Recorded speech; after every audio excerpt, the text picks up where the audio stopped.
Okay, hopefully this is working. Just gonna wait until YouTube updates its thing. Great, cool, it's working. Gonna switch over to my camera.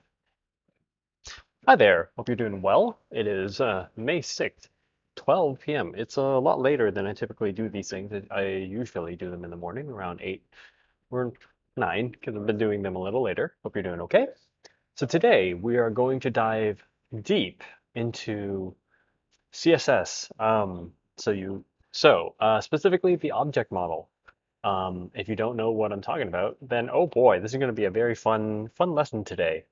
Um, CSS is a lot more than style sheets, and we're going to be taking a look at how the browser actually interprets those style sheets in order to even handle the rendering of your styles. So this is nothing to do with architecture, no BEM, no ITCSS, no CSS-in-JS or anything like that. This is raw, under the hood, CSS, object model, browser stuff. Cool, let's go. Jumping over to my screen. Oh, this is an awful start. I need to be, nope. This is a really awful start. Um, Going to this file that I have set up here. Where is this? Localhost something something. Right. So this is empty. Nothing's going on. That's planned. It is an index HTML with nothing except for the title. Cool. So if we take a look at any website, just google.com, and if I inspect the element on it, this is a really bad example because it's minified, but hopefully it'll be okay. Style sheet. Oh, this is a really awful example. I need a better example. Helpscout.com. That's a little better. All right. This is also hyper minified, but that's okay. It's a little bit more readable. Link. Okay, so typically CSS is brought in via a style sheet from a link rel style sheet something. Oh, right. For certain Help Scout pages, CSS is inlined. This is better. Okay. Excuse me. I should have prepared better for this. That's okay. Style sheet, yes. So usually CSS is brought in like this, with a link, with a reference to a CSS file, which looks like this. This is where your CSS rules are live. Very standard stuff. Sometimes you can also bring in CSS via a style tag, which is usually injected into the header like so. So if we take a look at this page, what that CSS actually compiled down to is something that you can find here, document.stylesheets. So very similar to the DOM, the document object model, which you can explore if you did document body. It's already something that you can kind of explore, or even just document. This HTML represent, sorry for the flash, this HTML representation you're seeing right here is the document object model. And JavaScript things are bound to DOM elements, which are rendered into the browser. They have all the events and all that stuff attached to it. Cool. CSS, you can think about it being the exact same way, except it lives under document style sheets. Can I clear this? Clear. Document style sheets. And this is what you're seeing here. So for every single style tag or link, rel style sheet or whatever, they get added as additional style sheets. And all the CSS rules associated with every single one of these style sheets can be found under the CSS rules key. Um, Boy, I regret expanding this because there's probably a bajillion rules here and my browser is frozen. That's cool. Let's explore a smaller rule set. Great, cool. So there's a bunch of like date picker rules or whatever it is here. So if we explore each one of these rules, we can see a little bit more. So what counts as a rule? Basically, anything that lives inside of this like box, curly, and you have a background of, I don't know, blue, that is one CSS rule. This is the selector, and this is the property and the value, or the attribute and the value, whichever language CSS uses. I'm just going to stick with property and value because that's what I'm used to in the world of React. Um, so if I expand this, There is also a circular reference to a parent style sheet or a parent rule inside of style, and also the stringified CSS style rule, also the selector text, and here, style. These are the attributes that this particular CSS rules influences. And this is what the browser uses as it compiles everything together to figure out what DOM nodes to associate with what style, which lives under this particular object. And here we can see that it's modifying certain things. So when your browser goes to render and paints the UI, it'll run through this CSS object model to compile against the DOM nodes that live in the HTML. And of course, CSS is read top down. So as selector rules match, things will override each other, and that's how this cascading thing happens. And yeah, that is basically CSS. So if I take a look, basically, it is the big basically. So if I take a look at this index HTML, starting with a blank slate, there's nothing rendered here, but by injecting this style tag, I've injected one CSS style sheet and one CSS rule. So if I did document style sheet like this, we can see that it has rendered here under the CSS rule. For a box, this is my CSS text, and these are the things that I'm going to be influencing. Background blue. No, wait, that's the CSS text. Anyway, there's a bunch of CSS properties here that you can see that is modified based on the rule that you wrote. If you did something like a media query, min width 768, that's usually the standard kind of iPad size, make it red. I now have two rules. One is for the box, and one is for the box with the media query. You can see the full text here. If I added another style like this, but instead here, I'm going to make the box yellow, I will have two style sheets, like so. And this one will be the box yellow. Yeah, and the other ones are this part. And if I did something like a link rel style sheet with a reference to style.css, we'll have in total three style sheets, but they are loaded in order. Whichever one appears first will be the first style sheet, which is this one, second, and third. There is one final one that is style related, but not style sheet related, and that is inline style. So if I wrote something like this, background green, if I refresh. So the reason why you're seeing some green here is because inside of this style.css thing, I've given some padding, and then there's now padding, and then that happens. So if it did style sheet, there should only be three, because inline styles don't count as style sheets. They are parsed when the browser comes to render it from the DOM level. So if I take a look at this guy, if you did something, so now $0 is the element that I'm referring to. If you did window get computed style, which is how you can get, I guess, the computed styles of a particular DOM element. So for this guy, you'll see a gigantic object of all the possible things that can be manipulated in terms of visual presentation for that particular DOM node. This is literally all the CSS properties that are available to your browser. There's a lot of defaults inside of here, which are supplied out of the box by the browser. And then whatever it is that you change to override will be adjusted here.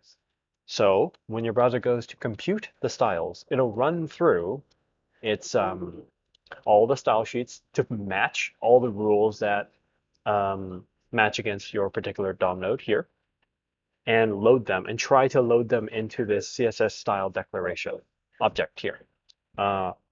And whatever matches, great. But if there's something that overrides it, it'll start overriding, and cascading down the style sheet rule. And at the very end, check your inline style stuff to apply. And that is how you get the total compute a style for a particular DOM element. There are some exceptions, and that is important. So if I write the important rule on, say, this one,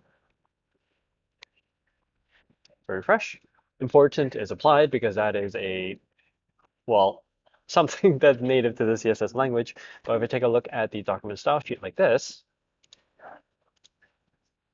the important based rule doesn't change the position of where the style rule is declared. It doesn't move or anything in order to like make it down. There is something to note about the important flag. Hopefully I can see it here. Hmm, right. So why I'm kind of a little surprised is to be perfectly honest, I haven't worked with the native uh, document style sheet object model, CSS object model in a while. What I have done is worked with the ones provided by JSSOM or was that post CSS. They both have their own CSS object model or CSS abstract syntax tree, and they both kind of handle them slightly differently. Very similar, but slightly differently from each other and also compared to the browser. Inside of JSDOM, the CSS rule does have a flag for important, which I can't see here. Um, but anyway, that is how it knows how to say something is important and then apply that, I guess, trump card at the end when it's trying to compute all the rules. Cool. Great. So we now know what CSS is under the hood and how style tags and link tags generate these style sheet objects that go to compute the, the styles of a particular CSS, of a particular DOM element to absorb the CSS styles. Um, One thing that you can do with document style sheet is, don't think I'm going to do it right now, but I can. I'm going to take a look at it at least, is insert rule.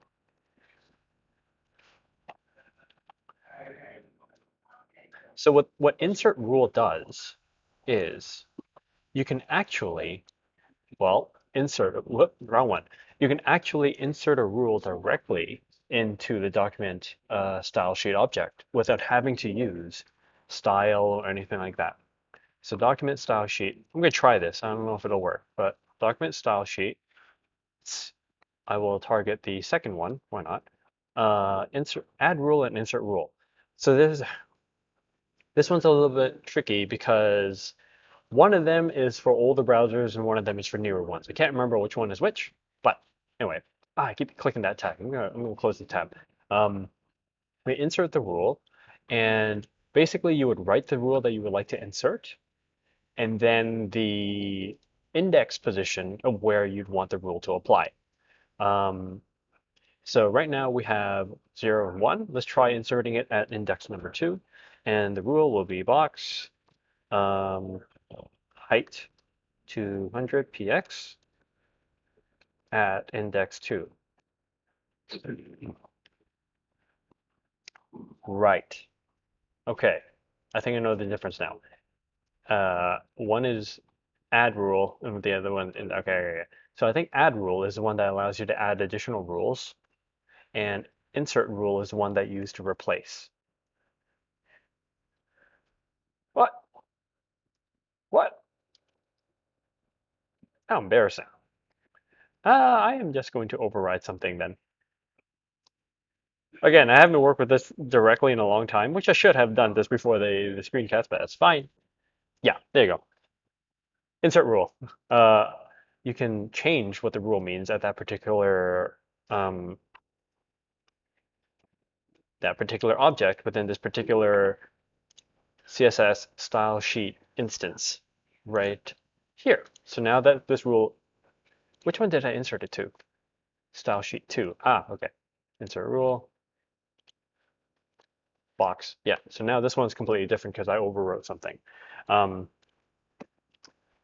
so let's go through a fun little exercise. Let's based on these objects here, create a stringified version of the entire rendered style sheet CSS. I feel like that would be fun. So we're going to do some live coding stuff here.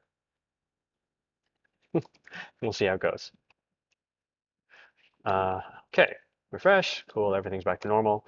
So if I do const style sheets is document dot style sheets.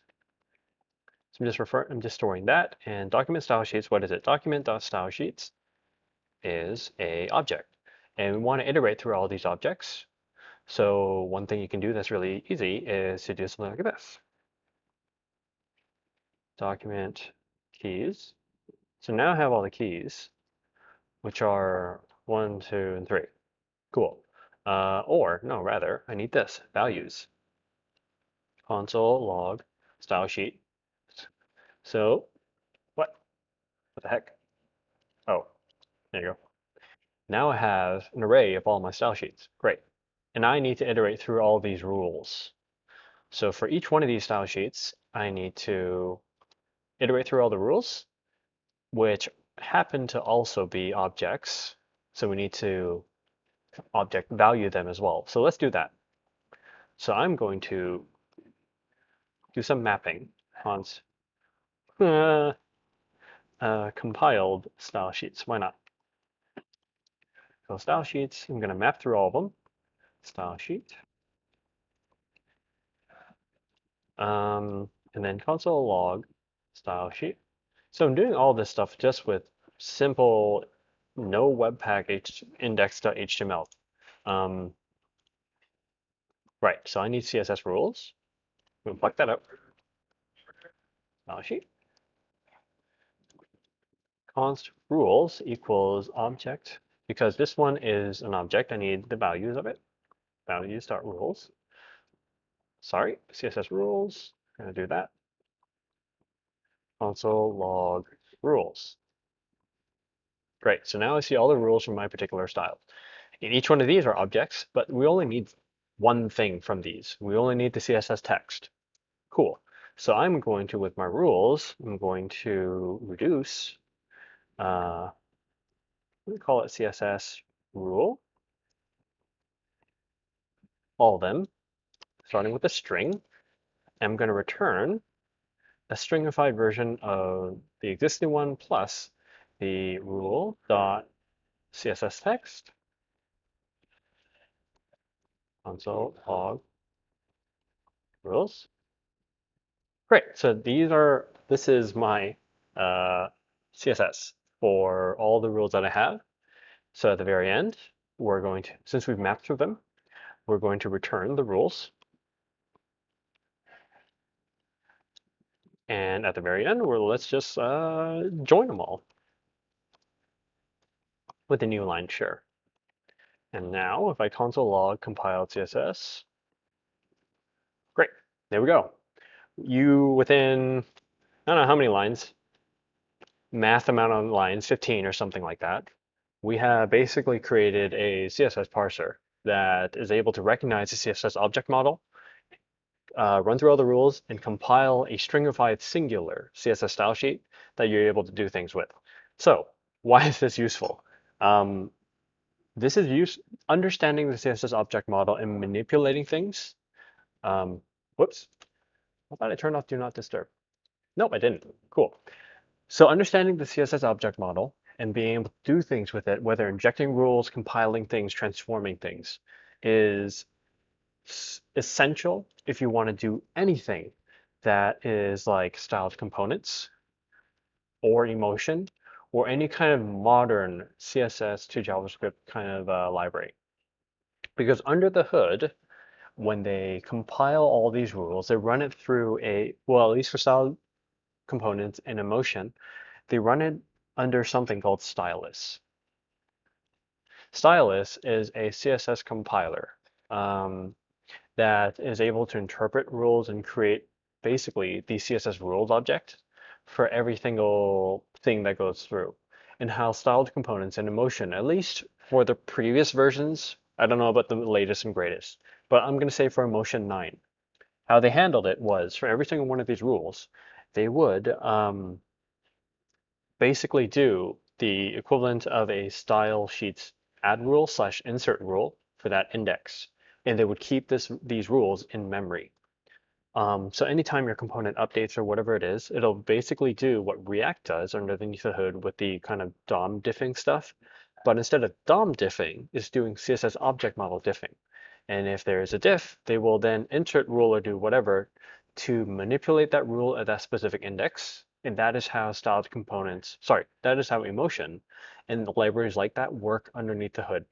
There is this kind of virtual CSS style sheet somewhere where diffing happens, and then if there is a diff or if there's additions or whatever it is, they will manipulate the CSS object model directly to add and inject and remove rules. And that's how they work. Um, so yeah, understanding this stuff is really, really neat in terms of like being able to interface with these libraries at a much deeper level. And not only that, but here's a really neat use case for being able to understand this stuff. So if I go to Cyan, which is our lovely testing library, and start it up. Oh no, I don't want to start it up. What am I doing? Run. Am I on the? Yeah, let me run dev. All right, so I don't know where the state of this thing is, but I'm gonna run my tests. I don't need this anymore. I don't need this anymore. Alrighty, cool. So a new feature that we're adding into Cyan is something called inspect. And basically what that is if I take a look at my debugger test, there is a new API, a new method added to Sci called inspect. It is a promise. So you have to kind of use this async await thing in order to trigger it. And it works very similarly to a browser's debugger. In fact, that's the kind of thing we wanted to kind of emulate for this feature. This is something that Nicholas and I worked on. So when inspect happens, it fires up a browser tab with your rendered component markup right here, and also the styles associated with your rendered HTML as a preview over here. The thing you're seeing on the left, this is just straight HTML being sent to this index.html that gets compiled by Cyan, and this is just Ace Editor to render that stuff. But how this one understands how to get the styles is it does basically the thing that I showed you earlier here, except it's a lot more complicated because because JS DOM is missing a lot of these APIs, so it needed to jump through more hoops. But the idea is the same. With HSDS React, the components have use emotion, fancy slash emotion out of the hood, which is a CSS-JS library, which compile the styles and injects them into the document style sheet when they render. So CSS and JS libraries are basically CSS compilers that happen on runtime, whereas Sass and less and things like that, they happen uh, prior to you shipping your code. So when it gets rendered into the JS DOM document style sheet thing, before to generate this preview, this index HTML, I basically run through that guy, map through all the style sheets, get all the CSS rules or whatever, create a singular string, and then with that singular string, um, where am I? I don't know where I am. Nope. Yes. With that singular string, I will, where is it? Gadget. Yeah. Inject it as a style tag as part of this, unfortunately, kind of gross at the moment, HTML template, which is the thing that renders this. So if I inspect element here, you can see that this is the compiled CSS that's generated by HSDS React, which was rendered within our test, and it was inserted as a style tag inside of this iframe. That doesn't matter. What's cool is like being able to understand the CSS object model to do this in the first place. So being able to understand CSS at this lower level is really powerful if you want to build tools or anything like that that manipulate CSS in any kind of like a magical way. So yeah, that's the CSS object model. Some fancy things for a relatively simple kind of API. Um, but very, very powerful. Being able to create tools like this inspect thing for Cyan, or libraries that change the entire industry, like styled components or emotion, or compilers like post-CSS that do auto prefixing and do a lot of stuff that enhance the ability to ship CSS code for the front end. Yeah, hopefully you found this entertaining, useful, and you've been wonderful. I've been Q, and I hope you have a wonderful day. Catch you later. Bye.